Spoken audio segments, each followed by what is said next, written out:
పవన్ కళ్యాణ్కి ఢిల్లీలో పనేంటి?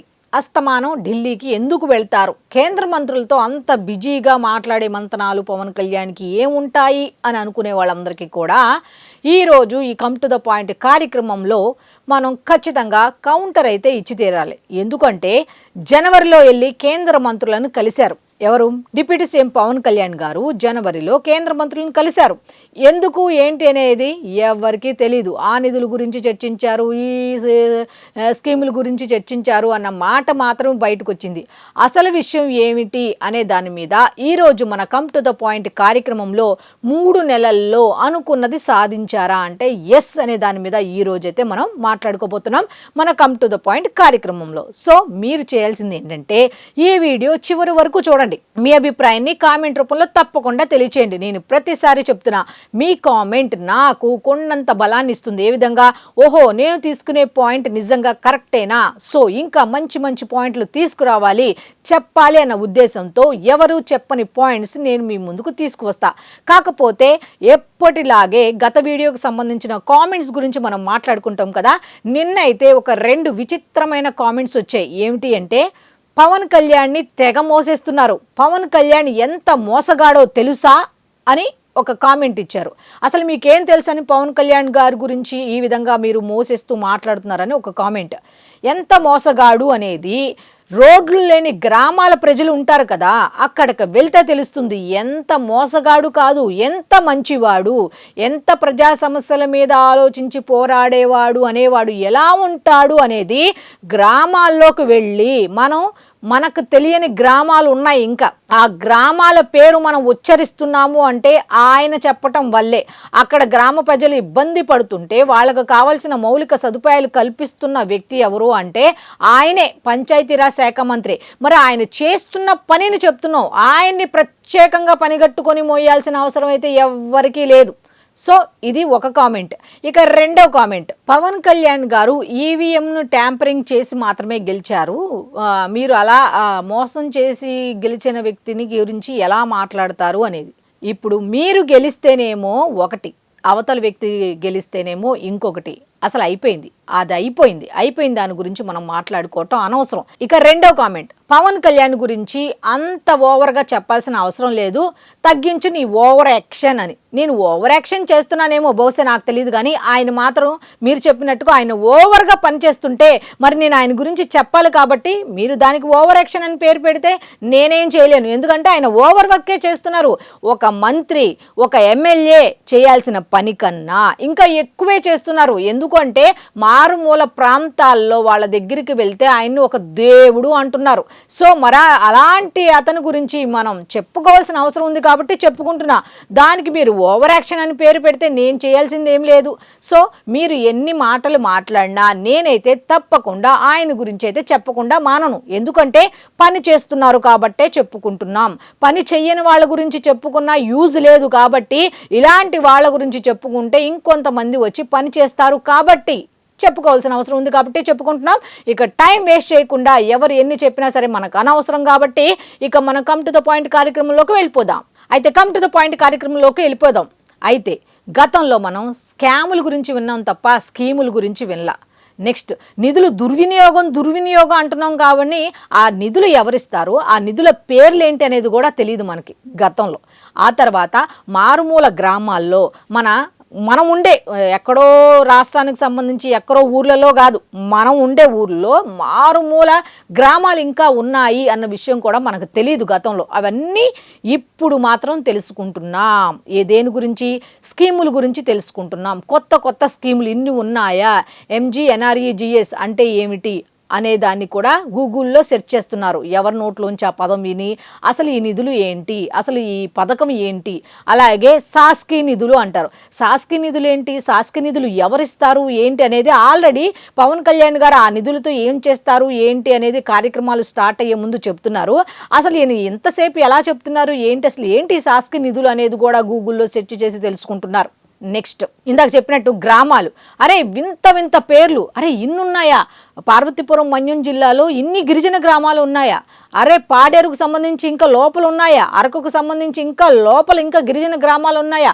పశ్చిమ గోదావరి, కాకినాడ ఇలా చూసుకుంటూ పోతే ఎన్ని గ్రామాలు ఉన్నాయా అవి కూడా అభివృద్ధికి నోచుకొని గ్రామాలు ఎన్ని ఉన్నాయన్న విషయం కూడా తెలియజేసింది ఎవరు? ఆయనే. పంచాయతీరాజ్ శాఖ మంత్రి అవ్వచ్చు, గ్రామీణ అభివృద్ధి శాఖ మంత్రి అవ్వచ్చు, ఇక ఓవరాల్గా డిప్యూటీ సీఎం పవన్ కళ్యాణ్ గారు అనమాట. అయితే ఆయన నోట్లోంచి వచ్చిన ప్రతి పదం కూడా నిజంగా సూపర్. ఎందుకు సూపర్ అనుకుంటున్నామంటే, మనకు తెలియని విషయాన్ని కూడా అరటి పండు ఒలిచి నోట్లో పెడితే ఎట్లాగా ఎంత ఈజీగా తినగలుగుతామో అంతే విధంగా ఆ నిధులు ఏ విధంగా యూజ్ అవుతున్నాయి, ఏ విధంగా కేంద్ర ప్రభుత్వం నుంచి తీసుకొచ్చాం, వాటిని ఎలా ఉపయోగిస్తున్నాం అనేది కూడా క్లియర్ కట్గా చెప్తున్న వ్యక్తి ఎవరంటే ఆయనే అని స్పష్టంగా చెప్పొచ్చు. ఇక కమ్ టు ద పాయింట్లో టైటిల్ పెట్టాం కదా, ఆ టైటిల్ ప్రకారం చూస్తే కేంద్రంతో ఈయన ఎందుకు ఇంత సఖ్యంగా ఉంటారు అనే దానికి ఒక ఉదాహరణ చెప్తా. అదేమిటి అంటే, పిఠాపురంలో ఒకరోజు ఆయన క్షేత్రస్థాయిలో పర్యటనకు వెళ్ళారట. పర్యటనకు వెళ్తే అక్కడ పిఠాపురానికి సంబంధించిన రైల్వే స్టేషన్ అయితే ఉంటుంది కదా, ఆ రైల్వే స్టేషన్లో చెత్త ఎక్కడికక్కడ చెత్త ఉండి అక్కడ స్మెల్ కనీసం నార్మల్గా జస్ట్ అక్కడ కాసేపు కూర్చోటానికి కూడా వీలు లేకుండా అంత స్మెల్ వస్తుంటే అధికారులను పిలిచి గట్టిగా వార్నింగ్ ఇచ్చి వాళ్ళకి ఇదంతా శుభ్రం చెయ్యాలి అని చెప్పి వాళ్ళకి ఆదేశాలు జారీ చేసి అక్కడ నుంచి వెళ్ళిపోయారు. మరి జనరల్గా ప్రతి ఎమ్మెల్యే చేసేది ఏంటంటే క్షేత్రస్థాయిలో పర్యటనలు చేస్తారు, చేసి అక్కడ ఏమైనా తేడాగా ఉంటే అధికారులను పిలిచి మందలించి దాన్ని క్లియర్ చేయిస్తారు, అది ఓకే. మరి ఈయన మాత్రం అలా కాదు కదా, ఈయన రూటే సపరేట్ కాబట్టి ఆయన ఏం చేశారంటే ఇంటికి వెళ్ళారు, కూర్చొని ఆలోచించారు. పిఠాపురం అంటే ఏమిటి? పిఠాపురం అంటే పవన్ కళ్యాణ్ గారి నియోజకవర్గం. మరి సంథింగ్ డిఫరెన్స్ ఉండాలి కదా. పిఠాపురంలో ఆయన నియోజకవర్గానికి సంబంధించి రైల్వే స్టేషన్ అలా ఉంది అంటే ఎంత నామోషియో కదా. మరి పిఠాపురం అని అంటే ఆధ్యాత్మిక కేంద్రం కదా. ఈ ఆధ్యాత్మిక కేంద్రానికి పలు రాష్ట్రాల నుంచి, పక్క గ్రామాల నుంచి, పక్క ఊర్ల నుంచి, పక్క పట్టణాల నుంచి, అలాగే రాష్ట్రాల నుంచి కూడా ఎంతోమంది ప్రయాణికులు వస్తూ ఉంటారు. మరి వాళ్ళు చాలా ఇబ్బంది పడుతుంటారు కదా. ఒక్కరోజు మనం వెళ్ళి అక్కడ చూస్తేనే అంత అసహ్యంగా ఉంది. మరి పాపం ప్రయాణికులు అక్కడికి వస్తారు, ఈ దేవాలయాల సందర్శనకు వస్తారు, ఎంత ఇబ్బంది పడతారు ఆ రైల్వే స్టేషన్కి వచ్చి కనీసం అంతసేపు అక్కడ కూర్చోవాలంటే అన్న ఉద్దేశంతో ఆలోచించారు. ఏం చెయ్యాలి, కేంద్ర ప్రభుత్వానికి సంబంధించి ఎలా ఉపయోగించుకోవాలి, ఎందుకంటే ఆయన మీద ఏ కేసులు లేవు. ఆయన గురించి కేంద్ర ప్రభుత్వం దగ్గరికి వెళ్ళి మాట్లాడాలంటే ఆయన దగ్గర ఆయన మీద ఎటువంటి కేసులు లేవు, ఎటువంటి స్కాముల గురించి మాట్లాడాల్సిన అవసరం ఆయనకి లేదు. కాబట్టి ఆయన కేంద్ర ప్రభుత్వాన్ని ఎలా ఉపయోగించుకోవాలి దీనికి సంబంధించి అని ఆలోచిస్తున్న టైంలో అమృత్ భారత్ పథకం అనేది ఆయన మైండ్కి వచ్చిందంట. అరే, రైల్వే స్టేషన్లకు సంబంధించి కేంద్ర ప్రభుత్వం ఒక వినూత్న పథకాన్ని ప్రవేశపెట్టింది కదా. 1337 రైల్వే స్టేషన్లను ఆధునీకరించడానికి కేంద్ర ప్రభుత్వం ఒక పథకం తీసుకొచ్చింది కదా. ఆ పథకానికి సంబంధించి ఈ పిఠాపురాన్ని దానిలో చేరిస్తే బాగుంటుంది కదా, అది కూడా అభివృద్ధి చెందుతుంది కదా అన్న ఆలోచన వచ్చింది. ఆ ఆలోచన వచ్చింది కదా, ఒక 6 నెలలకు చేద్దామని అనుకోలే. ఇమీడియట్గా ఢిల్లీ వెళ్ళి కేంద్ర రైల్వే శాఖ మంత్రి అశ్విని వైష్ణవ్ను కలిసి, సార్, పిఠాపురం అనేది ఆధ్యాత్మిక కేంద్రం, చాలా రాష్ట్రాల నుంచి భక్తులు అక్కడికి వస్తూ ఉంటారు, ఆ రైల్వే స్టేషన్కి వస్తారు, ఎన్నో ఏళ్లుగా అట్లాగే ఉంది, దాన్ని అభివృద్ధి చేయండి.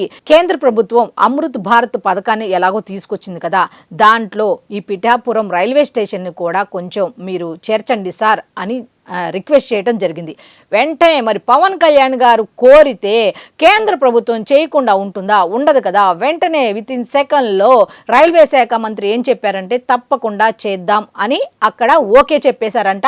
అక్కడితో అయిపోయింది. తర్వాత నిన్న వచ్చిన వార్త ఏంటి అంటే, స్టేషన్ అభివృద్ధికి 37.25 కోట్ల రూపాయలను కేంద్ర ప్రభుత్వం అయితే మంజూరు చేసింది అన్నట్టుగా వార్త అయితే వచ్చింది. చూసారా, పవన్ కళ్యాణ్ గారు ఎందుకు వెళ్తారు ఢిల్లీకి అంటే ఏ పని పాట లేక కాదు, లేకపోతే వాళ్ళతో ఏదో స్కాముల మీద, లేకపోతే ఇంకా దేని గురించో డిస్కస్ చేయటానికి కాదు.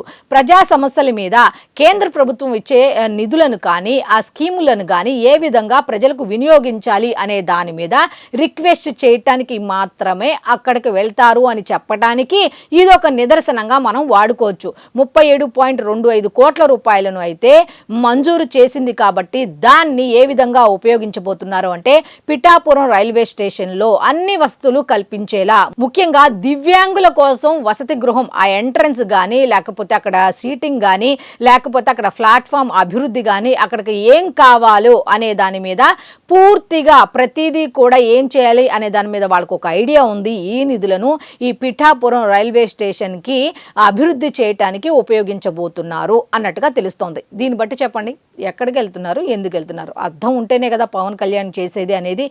కామెంట్ చేసిన వాళ్ళందరూ కూడా, ఆయన ఎంత ఎగతాళి చేసిన వాళ్ళందరూ కూడా ఇటువంటి చూసి మాట్లాడితే బెటర్. ఎందుకంటే ఆయన ఏం పని చేసినా ప్రజా సంక్షేమం, ప్రజల సమస్యల మీదే పని చేసుకుంటూ వెళ్తారు తప్ప అనవసరమైన ఆర్గ్యుమెంట్స్కి తావు ఇవ్వరు అని ఖచ్చితంగా మనమైతే చెప్పుకోవచ్చు. ఎందుకంటే ఇవి ఒక్క ఉదాహరణే కాదు. శాసకి నిధులు, పంచాయతీరాజ్ శాఖకు సంబంధించి నిధులు, మొన్న పంచాయతీరాజ్ శాఖకు సంబంధించి గతంలో 24వ స్థానంలో ఉండేదాన్ని 1వ స్థానంలో నిలిపారు అంటే అది ఎవరి వల్ల, ఎవరి కృషి వల్ల అనేది కూడా మనం ఆలోచించుకోవాల్సిన అవసరం ఉంది. ఇప్పుడు రాజకీయాలు అన్న తర్వాత ప్రతిపక్షాలు ఉంటాయి, విమర్శలు ఉంటాయి, పొగడతలు కూడా ఉంటాయి.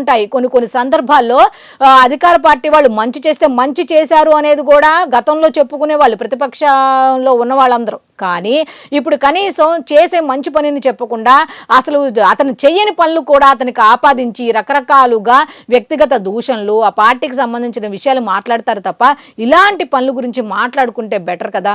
ఎవరు చేసిన పని చేసినట్టే కదా, ప్రజల కోసమే కదా చేసేది. మరి ఎందుకు గుర్తించలేకపోతున్నారా అనేది మీ విజ్ఞతకే వదిలేస్తున్నాం. సో ఇది ఈనాటి కమ్ టు ద పాయింట్ కార్యక్రమం.